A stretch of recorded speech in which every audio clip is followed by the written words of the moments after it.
Hello, how's it going, guys? And welcome to this Christmas edition of the Shrewsbury Biscuit. I, as you may have seen, I haven't really been doing a lot with the social media aspect of things lately. I've been so busy. I've been working with my job, and I've been trying to get my bits done for Christmas, as well as working at the Shrewsbury Dana. I played Bad Santa, which was so much fun. It was a great different.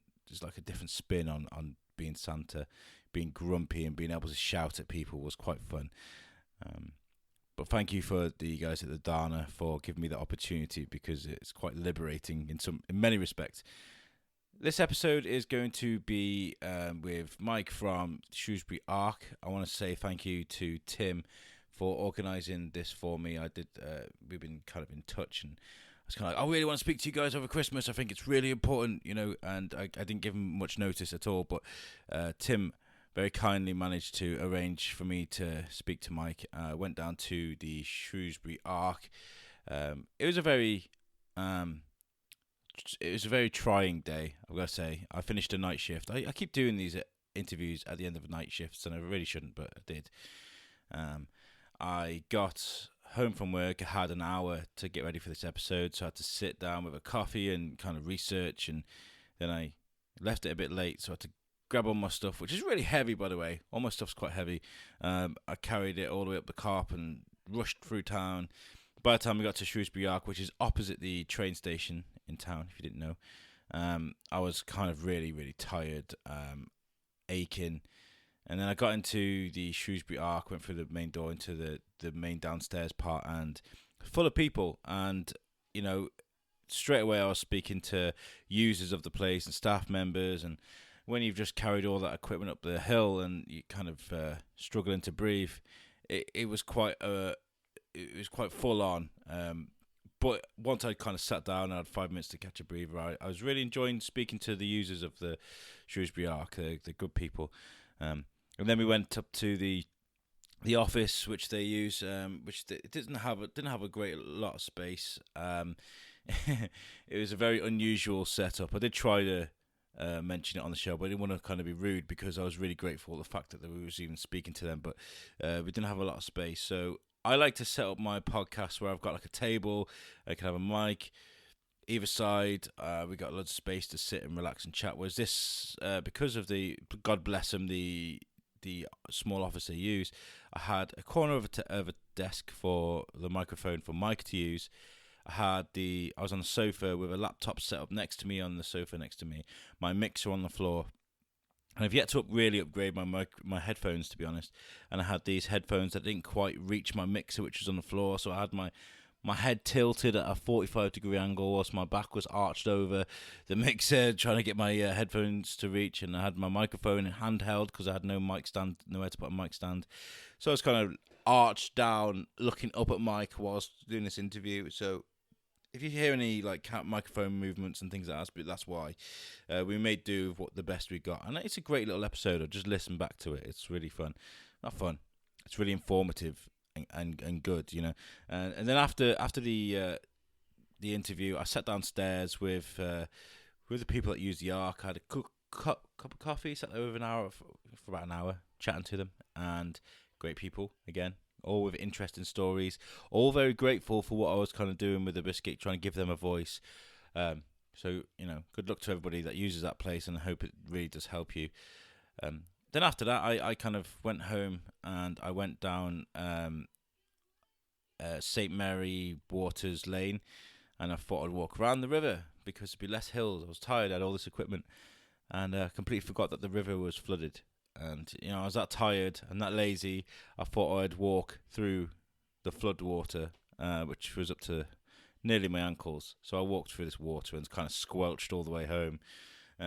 So it was a very tiring day, but I'm really grateful that we got this interview done. And I appreciate, not everybody's going to want to listen to, problems with outreach and homeless whilst you guys are preparing for Christmas. But I think it's really important that we kind of appreciate what we do have by listening to people that are less fortunate than us, and also how to illustrate in ways we can help people. And one of the ways you can help people out is if you know someone that is sleeping rough this time of year, and they're probably a little bit too proud to ask for help, maybe you can help them. There is a number you can call. It's called Street Link, and if you ring 0300 500 0914, that is actually a hotline or a free number that you can ring to help someone with a bit who's got outreach problems, someone that's sleeping rough. So just bear that in mind. And also as well, anybody that's sat there in the cold, it's been really wet the last few days. It's done nothing but rain, and it's been cold as well. We had really torrential rain the other day. Can you imagine sleeping out in that? If you do see someone struggling, they are having a rough time, so maybe just give them a smile and offer them a hot drink, or you don't have to give them money, because I know some people worry about giving money to the homeless for whatever reason. But if you tell them that you donate to the Ark, or there are boxes apparently through town that you can put money in for the homeless, that way you show that at least you're doing something. So offer them a bit of warmth, rather than because that's a lot of the way a lot of people think. That's why I did this episode. That's the only reason, is to raise awareness. But apart from that, I hope you guys have a fantastic Christmas. Next week we are going to be bringing you an interview with Mysteries. Ali and Des, actually, from Mysteries, sat with me for a good 40 minutes, and we sat and had a really good chat. I'm really looking forward to bringing you that. But for now, I hope you enjoy this episode, and I wish you guys a very Merry Christmas. Thanks, guys. Hey, have you ever wondered what makes Shrewsbury such a great town? I think about it all the time. That's why I decided to create the Shrewsbury Biscuit podcast. A place where we can sit and talk to people from all walks of life, listen to stories about what makes this town such a great place to live. We are going to be talking to authors and historians, artists and musicians, entrepreneurs, and people that have got great stories to tell about this town. Welcome to the Shrewsbury Biscuit podcast.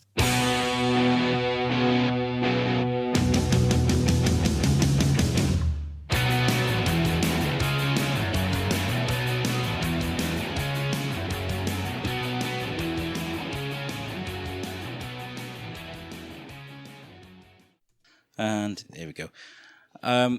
Everybody, thank you for joining me on the Shrewsbury Biscuit. I'm sat with Mike from Shrewsbury Ark. So thank you for coming on the show. It's been a bit of an odd setup. This me coming in and not being quite fully. I've just finished a night shift. Rushed up the cop and I'm kind of dying a little bit. So it's been a bit odd. But thank you very much for coming on the show. It's a real pleasure. No problem. So I've come here to talk today about the Shrewsbury Ark, and mainly to give listeners that are going to listen to the show, something to think about over Christmas when people are struggling, and what you guys do to kind of help out. So, how long has the Ark kind of been going? Well, the Ark's been going for around 20 years. Wow. Based opposite the station on Castle Foregate. Yeah. Scruffy looking building. Basically, it provides a refuge to protect and support people who are vulnerable, those who are rough sleeping, gives them somewhere to come during the day, and a warm welcome is what we provide. That's fantastic. And so in the 20 years, I didn't realise it'd been here that long. That's amazing. Actually, I don't know if it is 20 years. No? That is a guess. Yeah? Yeah, well, we might have to... Thereabouts. It's been here a while then, a good while. It's been part of Shrewsbury for a while. And this place, it does good, right? It helps people. From what I just spoke to a couple of people downstairs that use the place, and it seems to have really helped people. Yeah, it is a refuge, and the Ark was set up as a charity really to deal with those who haven't got a place to stay, are vulnerable, are on drugs, have got alcohol issues. The plan is to get them in here, look at what their issues are, sit down with them, provide whatever support we can to try and move them on in their lives. And that obviously depends upon the person that comes through the door. Each and every guy is different. Each and every girl is different. It's a case of discovering where they are, what their needs are, making certain that they're first off safe and secure, that they know that there's people who care about them, and can move them on in their life, whether it be through finding them a home, through just providing them with food on a regular basis, ensuring that they're getting their universal credit, kept warm and safe. That's fantastic. I know you just told me downstairs, but how many people do you have come through the doors around about on a daily basis? It's very cyclical. During the summer, we would have about 50 people through our doors, and it's absolute chaos because, in essence, the place is relatively small, and trying to feed 50 people is not an easy task. But over just now, we're having around 20 people. There are less people that are coming through, and I think that's testament to the way that the full-time people that work within the Ark and the other services throughout Shrewsbury are acting to move them on and provide some form of accommodation for them. That's fantastic. I mean, I've just been observing now. It's very busy. You guys are all the time, constantly on the go while you're here. As we were talking, a lady came in and a dog came in. That's one of the users of the Arks, right? Yeah. Yeah. We were just talking about that. And Miriam is one of the key. She is the outreach worker. Oh, right. You will find Miriam out on the streets most mornings starting at 7:00, checking to see that those guys who slept rough in Shrewsbury overnight are safe. They survived the night. Offering them a cup of coffee. And then trying to point them in the right direction, ensuring that if they've got appointments during the day, whether it be at doctors or with Social Security or whatever, that they will end up there at the right time, or they'll come into the Ark and we'll make certain they get there at the right time. So That's fantastic. Miriam is part funded by the council, part funded by charity with support through the Ark. Drives a big greenish bluish car with outreach on the side of it. So if you see Miriam, just do wave. And if she's parked somewhere where she shouldn't be parked, she's rushing off to try and help somebody. So, for goodness sake, don't give her a ticket. I'm absolutely in awe of anybody that can do that well as well. You know, just the desire to want to go and do that, whether you're paid to do it, whether you're a volunteer, to have the empathy to be able to go and do that. Excuse me. It means a lot. I've worked with I don't know if I can say his name without permission, but I've worked with an outreach officer before. Yeah. Not with him. I used to chat to him with my job that I do now, and to understand what they must see and the stories they must hear, you know, it's quite heartbreaking. I'd love to go out and help out one night, so maybe I can speak to Miriam. Miriam would love to have you out there. Yeah. America. The Ark runs. There are three paid employees. Tim, the manager, full time. Yeah. Rose, the outreach. Rose, the day-to-day manager here, who looks after the guys on a regular basis and stays put in the Ark. Miriam goes out. She's part-time. She doesn't do it every day. Yeah.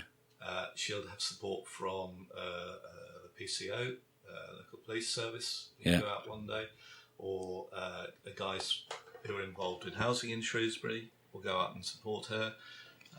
But there are 20 volunteers who give of their time, mainly one day a week. Yeah. Some give a little bit more, to either go out with Miriam or to come into the Ark and work alongside Rose and Tim to ensure that people have got coffee and food, and that Rose and Tim have got the time to actually sit down on a one-to-one basis and deal with people properly.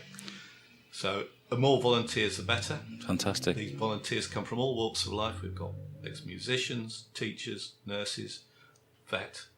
I've worked in public relations, so I'm complete anathema to this sort of place. But it's great to be able to give a little bit back, and they're a good bunch of people to be working with. Fantastic. So if someone was to kind of want to volunteer, I'm talking mainly to the listeners now. I mean, I can come in and help out because it's kind of falls in line with kind of what I do anyway. But I mean, if anybody wanted to come in and volunteer, how would they go about doing it? Would they just turn up here or...? Phone up in advance. We have a lady called Camilla who deals with the personnel administration side, and Camilla will tell you what the job entails. Yeah. Come in, sit down with Camilla, spend half an hour running through what potentially you can give, what she needs, how you can dovetail in with the other volunteers. Yeah. Failing that, just call in and get a feel for the place yourself. It's mad as you've found out. It's mad, but it's welcoming, and I got that feeling straight away. It's very safe. It's nice. First thing I was asked, want a cup of tea? You know what I mean? So, and if it's not a cup of tea, you'll get a smile anyway, because that's the most important thing. These guys Quite often we'll come in here in the morning. There's a guy who comes in every morning at 9 o'clock. He's probably had a rough night. He doesn't always say hello. He comes in, he sits down, he'll switch the television on, he'll start watching what he wants to watch or listen to a bit of music. Within about half an hour, he's chilled. He's ready for his cup of tea with 3 sugars.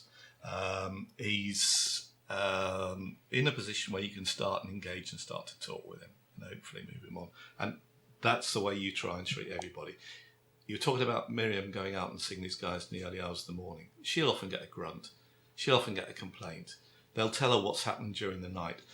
But Miriam will respond with a smile, and at least they know that there is somebody there who cares about them because she's been out and tried. And that's important. That's really important. Everybody needs somebody, and the Ark is here to provide that. I was chatting to one of you guys downstairs. He's Graham. He was homeless for a bit, and the Ark helped him move on, and he still comes here. And he was telling me this story about how somebody dropped him a Burger King meal, and he said it's clear in his mind, and that's what he remembers. So those little moments of kindness really do help. I imagine they do. I think there's been a lot of national publicity about the homeless situation across the UK. Shrewsbury, the public in Shrewsbury are just fantastic. The donations they give us for a start to help us do the work that maybe other agencies can't do is spot on. But they're also much better when they see homeless guys in the street. In the past, a lot of people would have walked past them, wouldn't have realised their back history. Each back history is different, but they're vulnerable people. They're not there because they necessarily choose to be there. Things have happened within their life which meant that they are homeless, and it may only be a temporary situation. A lot of people would have put money in their guitar case or in their hat. You don't have to do that now. You can actually donate to the charities, but what you should give each guy that you walk past is maybe just a smile. It may be just are you all right? It could be, as you say, the remains of your Burger King. But ask. Yeah. Just spend a bit of time. Get down on their level.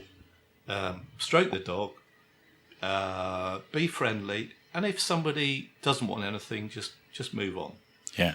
If they do ask you for money, just say you give money to the Ark. You can give them money if you so wish, but far better to say, look, I'm going to Boots. I'm going to the sandwich shop. Can I get you a sandwich? Yeah. And if they want to choose, or a warm drink, or a warm drink, or a bottle of Coke, it doesn't matter. Because I was reading on the website that this place gets no funding whatsoever from the government or anything like that. It's funded entirely through charity, charitable donations. If you guys have events coming up, or you've got something coming up that you would like the public to get involved with, we can be that voice for you, and we can try and help you, because it means a lot to me. It means a lot to a lot of people in Shrewsbury. Like you said, they're a great community. Yeah. I'm not originally from Shrewsbury. This is the reason why I do the show. I mean, I moved here last August, and I was absolutely blown away by the community and how great it is. So I wanted to try and capture that on a podcast. So, it does mean a lot to people, and the fact that the donations are good. Donations are great. Yeah. Christmas time is a fantastic time to donate, but we work a lot with the food hub. So any donation that goes into the food hub, a considerable amount of the donations there may well end up here as well, depending upon whether the food is perishable or not. We cook every day, so if there's something that's 2 days before its sell by date, it'll invariably end up here, and we'll find some way of turning it into some form of meal. At Christmas, you see somebody out on the streets and it's really cold. You want to give them something. I've said you can give them money. We've just had a gentleman in earlier today who's brought in probably 6 or 7 fleeces that he's grown out of. Those will either go directly to the guys, or they'll go into our charity shop, which is on Pride Hill. Which I've been to. It's a nice shop. It's good. Yeah, it's a great shop. A lovely atmosphere in there. They can't do any more. And a lot of our guys who come in here who for whatever reason, their clothes have got absolutely soaked overnight, or aren't appropriate, or they're falling apart, we'll send them up there with a voucher, and they can get the best of the clothes that are up there. that's So you're fantastic. actually giving That's to great. those guys at the same time. It's like a nice little circle, isn't it? You got the charity shop. It's a really good little circle, and then you volunteers up there as well. So if you don't feel you can work with the guys directly, you don't want to be cooking, or you haven't got anything else that you feel that you could perhaps give to them on a day-to-day basis, go and work in the shop. Yeah, that's good. I mean, they're great. It is a great shop. If you've never been into that shop, pop in there because the staff are great. I've got a toilet decorated completely in Batman. My wife loves me for it, right? And they had some great Batman photos. And then I got my little boy as well. He bought some toys. I like to help out, but he's more because it's Batman. I want to buy Christmas time. I mean, tomorrow we've got Marcus Beaton, who's a chef coming in here. He's going to cook Christmas dinner for the guys. We've got people dropping stuff off left, right, and centre.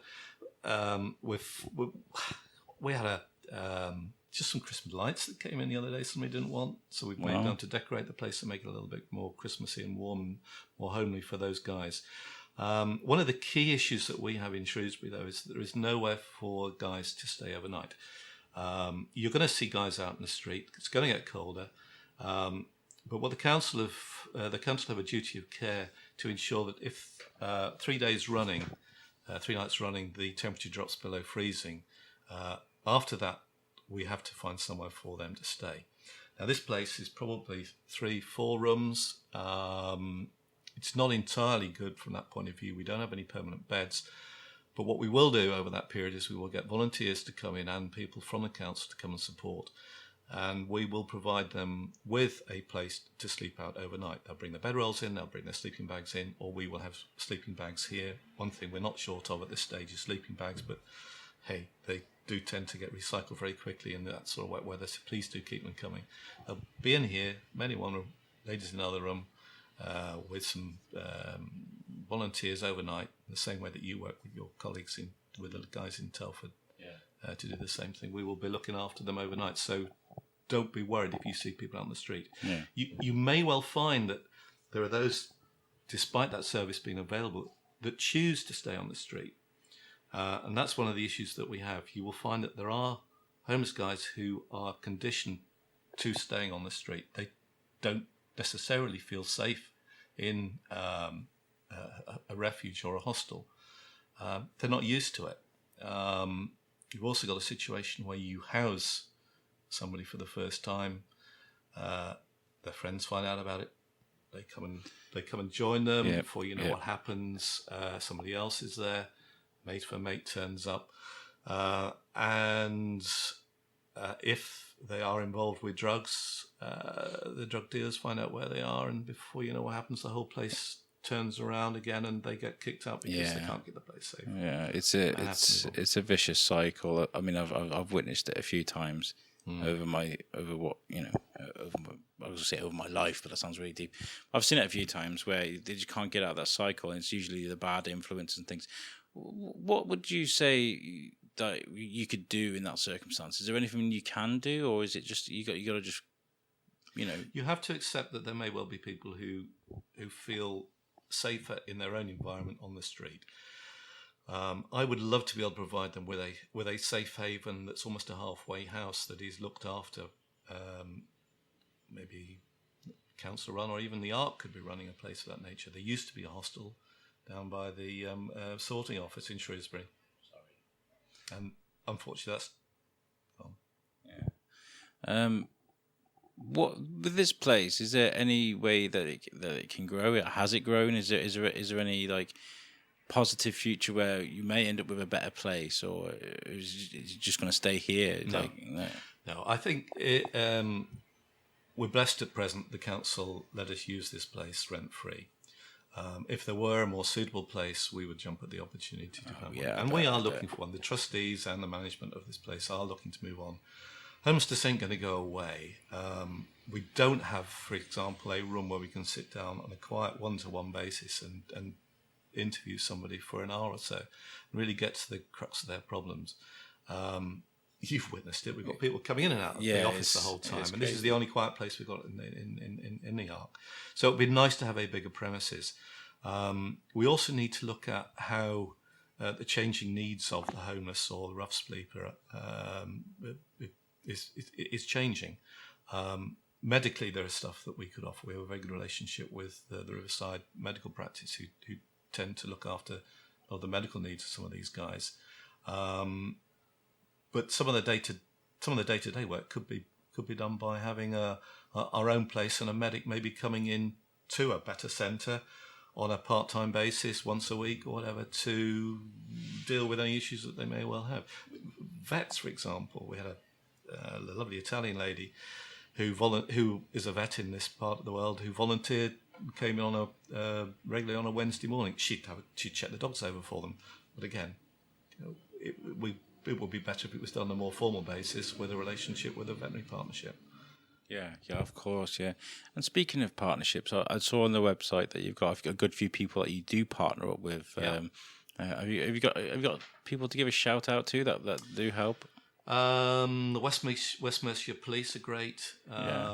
Obviously, they're much more proactive. They work with us in a very responsible and caring way to assess the needs and to try and move people on. The mental health services, the substance misuse services, Shropshire Council, we all work together in a partnership to try and move these guys on. We're just a charity, I suppose. If there's nowhere, we're the first place that people might well turn. A lot of the newcomers to sleeping on the street will talk to somebody else who's sleeping on the street, and by and large they'll point them to the Ark because there's no issues here. We accept anybody, and we're happy to see anybody. We'll give them a warm and welcoming, a good warm welcome. Yeah. Anybody else there?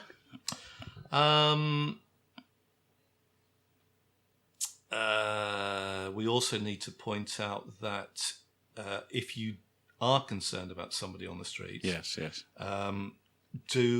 a street link number, which is 0300 500 0914, or you can go online and search them out at streetlink.org.uk. They will forward details to us or to Shropshire Council's Housing Options team so that can get together, we can sort of make contact and provide the support that anybody needs. We have a great group of trustees who are directing the Ark further forward. It'd be great to have another place if you know of anyone that's potential for us to move on to, that we could. It's crazy when you see like empty shops sat there for long lengths of time, things like space that you could use. I mean, one of the key areas we have, we do have our own separate store, but that is off-site. We have a limited store here where we store the food that we might need for the next month or so. We do have a separate store somewhere else where we will be storing unperishable foods such as instant noodles, cans of soup, tea bags, and that sort of thing. But only yesterday we had Westbury Garage at Harlescott suggest that if they needed, if people were looking to give donations to the Ark, that instead of having to hack them into the offices and the Ark just opposite the station, which is not an easy place to access by car, that you could drop them off there and they would act as a drop-off point and also a store for various bits and pieces. So if you've got clothes, if you've got sleeping bags, if you've got unperishable foods, drop them off at Westbury Garage at Harlescott and fill your car up while you're there, because they've been a great support to us. That's really cool, is it? How did I was thinking that I had a thought about last year about the snow and how bad it was. How was that? That must have been terrible. Last year was a really difficult period. The Ark here is not big enough to be able to cope with the demand. But such a long period as well, because for a long period, we had a situation where the paid members of staff were in here during the day and then coming in voluntarily in the evening to help out. Volunteers helped out as well, but it just became almost unmanageable because there was too many people in here, and we were caught out, to be perfectly frank. We weren't aware the winter was going to be as long, so it was a long, hard period. Thankfully, there were no issues. Nobody died on the streets, and people have seen their way through it. This year, we have it's a severe weather emergency protocol. We're much better prepared. We've got people from the Shropshire Council involved. We've got volunteers involved. The staff that work here on a day-to-day basis, the paid employed staff, will not be coming in because they don't need to come in. They need to be fit and ready and active to get going at 8 o'clock in the morning, when those that have been in here overnight are ready for their breakfast, are ready for form filling, for sorting out universal credit applications and the like. So we've got it better provisioned this time round, but hopefully we won't have as bad a weather as we had last year. Yeah, so even though it was quite a challenging time for you guys, you've learned an important lesson that's helped you this year. That's really cool. Yeah. That's really good. It's a great improvisation. Well, you guys are our heroes.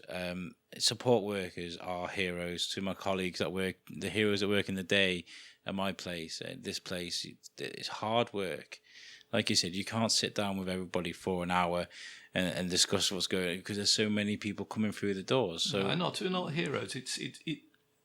I've recently retired. I worked in the commercial sector.